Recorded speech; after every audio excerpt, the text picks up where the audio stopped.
you know. Exactly. So And here's something that I would like to mention too. Whenever it comes to this type of information, and we had a media person talking to a former intelligence officer from CSIS, Canadian Security Intelligence Services, and everything they talked about that they accused Iran of. Let's forget about we're not going to bother to figure out whether or not Iran is guilty of some of those things.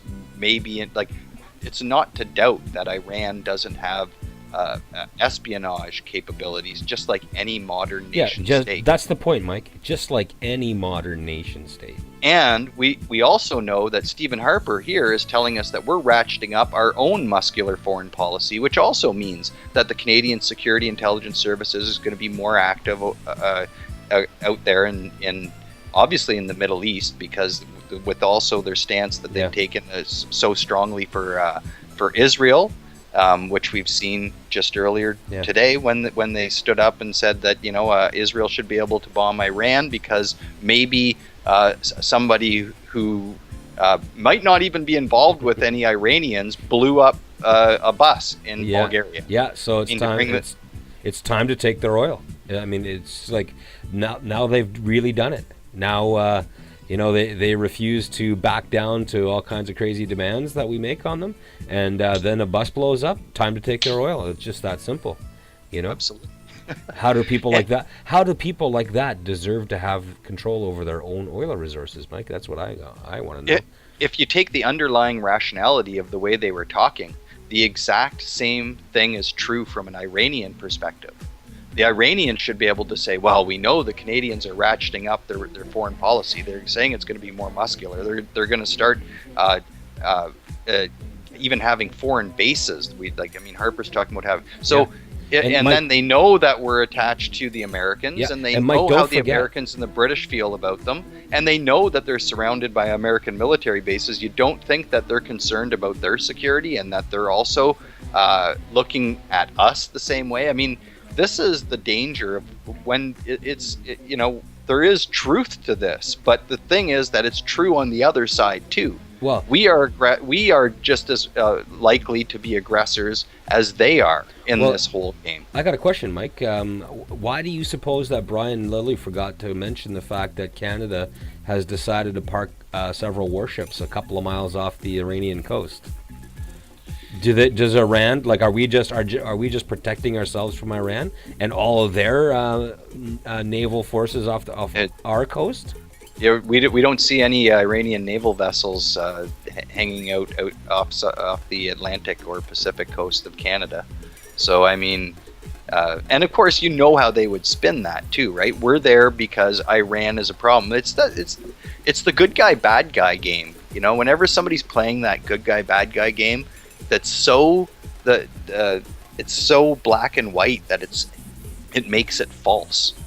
Yeah. I think what was the documentary that Kennedy's Secretary of State was involved in? The Fog of War. Yeah. Where he talked about, and I mean, this is not somebody who should be looked up to, but when he looked back on his whole record. This is Robert McNamara. Robert McNamara. Yeah. He realized that empathy with your enemy is necessary. Otherwise, all sorts of unjustifiable crimes will be committed in the name of justice and peace and freedom and whatever. And both sides do it. I mean, it's not. But I mean, the Americans are great at it. I could grab a list right now and go through how many interventions, both whether it's intelligence or whether it's the CIA or whether it's the Marines. But I mean, the list, their list is longer than anybody else's, and no one should forget that.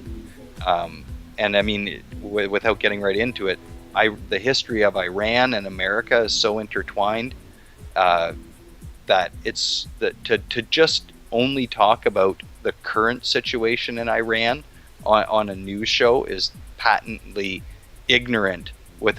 Shows no context. And once you learn some context of what's happening with the history of America and Iran, well, you have some to, empathy for the Iranian people as well, realizing they have some truth to their story too. To make a long story short, if people look back to 1953 when the CIA under Kermit Roosevelt overthrew the democratically elected Iranian government of Mossadegh, and then installed some guy called the Shah because he had some sort of royal roots in that country, and then essentially the Americans ran that country with an iron fist. And he denationalized the whole oil industry and allowed British and American oil companies to make a whole bunch of money, and then of course that leads to the blowback of the 1980 Iranian Revolution and the hostage taking of the and it's totally entwined with Ronald Reagan, who the Iranians held out and until Reagan was in office. I mean, so it's totally intertwined with their politics as well. Yeah. And to have the Americans still pecking at them to this day. Well, we still want their oil. I mean, it's just that simple. I mean, nothing has changed about that. I mean, and we need it worse than ever. And we've always wanted it, but now we really need it. You know, because look what we're doing for oil, fracking and stuff like that. Like we're essentially taking the whole North American water table and destroying it just to suck the last bit of oil we have out of it. You know what I mean? We need that oil. Period. It's that simple.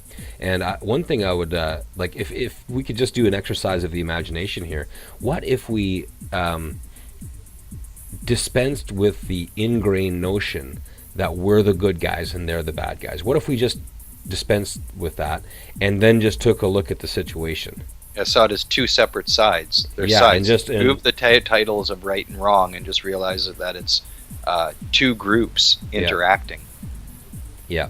What would that look like to you if you didn't come into the situation on, like, A, living in one of the countries on one of the sides, and B, didn't have the idea that one side was automatically good no matter what?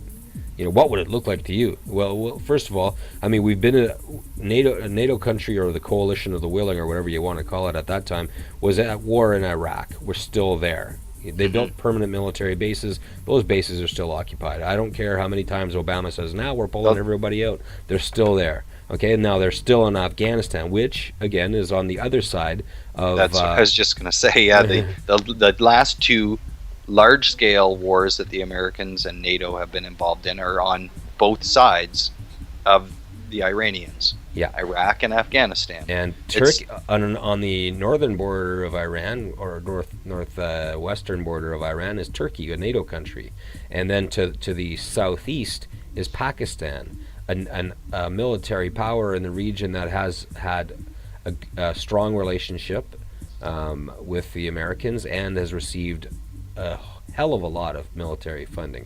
A strong but tense relationship with America, Pakistan seems to have. I don't mean to. That was like a Yoda sentence. Yeah, because they're an X factor, and the American puppet barely controls the country because the Taliban is strong there. You know. And each of these separate groups, talking about whether it's Pakistan, Afghanistan, Iran, consists of varying segments of their population that are also.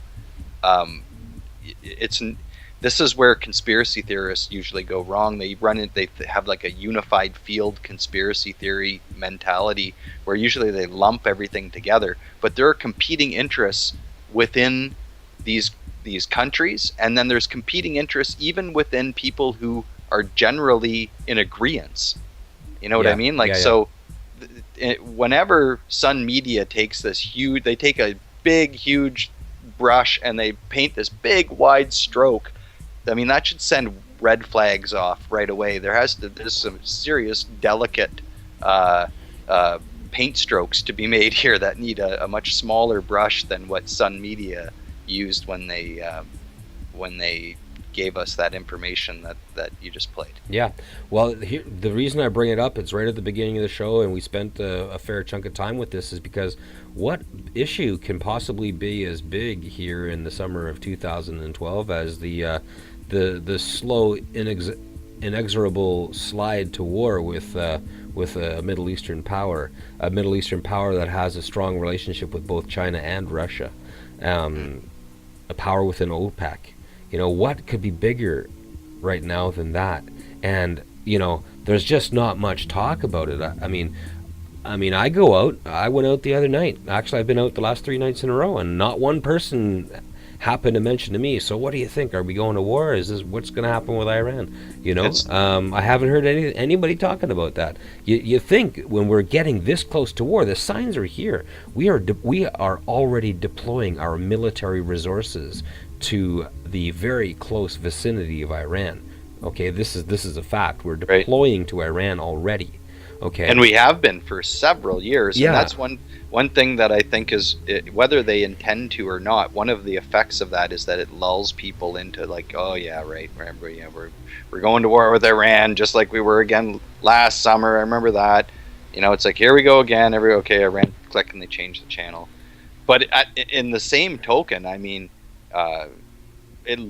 phase 2 after the defeat of Iraq and Afghanistan, yeah, and it would seem to be that Syria and Iran are two of the next question marks on the Americans' list. We can't forget also that during the Bush administration, that they did list, I can't remember the total number of countries, but Iran and Iraq and Afghanistan and Sudan, Libya and Syria were on the list. Mm-hmm. And I think there were some anomalies like outside of the Middle East, like Let's not forget Egypt, okay? Because that is still, this is an important, they control the Suez Canal, they border on Israel, they are a regional power, okay? And they receive more military funding from the Americans than almost any other country. And, okay, they just had a sham of an election. It was a ridiculous joke. Where the military could decide who could and could not. At run. the last moment, the Egyptian military decided to rescind a whole bunch of powers of the upcoming civilian government. Yeah. Yeah. So we see what we see here. If you really want to take a look at the big picture, is a regional play to consolidate control over Middle Eastern countries, especially the oil-producing ones. Something like Syria, you don't think fits into the plan because it's just a patch of dirt. You know what? But here's the thing: it borders on Iran, and it has a military that has been produced and supported by the Russians over the years.